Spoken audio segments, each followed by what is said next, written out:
Hey beautiful people, welcome back to my channel. It's your girl Somi, and for today's video I'm going to teach you how to recreate this beautiful eyeshadow. So what you need is a black eyeliner, an angled brush, and a sellotape for your eyes.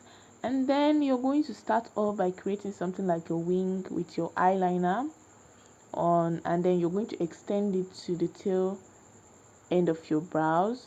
And then also you're going to create something else like a line on your crease area, and then you're going to use like a fluffy brush and blend in some dark green color.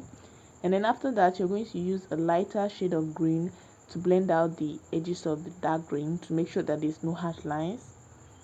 So after that you're going to use your black eyeliner and create something like a semicircle on that part of your eyes right there.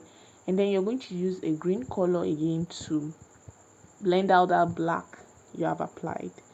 After that you're going to use a small brush to conceal or to clean up any mess made in that area, or to like make sure that that place is perfect. And then you're going to extend that concealer to demarcate the two lines, like just what I'm doing right now. You make sure that you demarcate the two lines and they don't meet. Okay, then after that you're going to use a setting powder to just set the concealer down.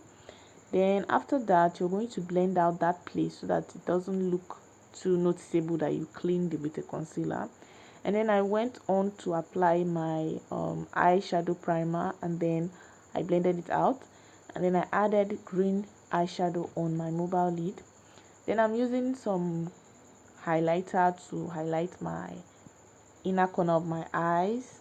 So after that I applied a green glitter on my mobile lid, and once you are done you can take off your sellotape and it should look really nice like this. So that's all for today's video. I hope you like this video. Share this video, comment, and subscribe to this amazing channel. Bye.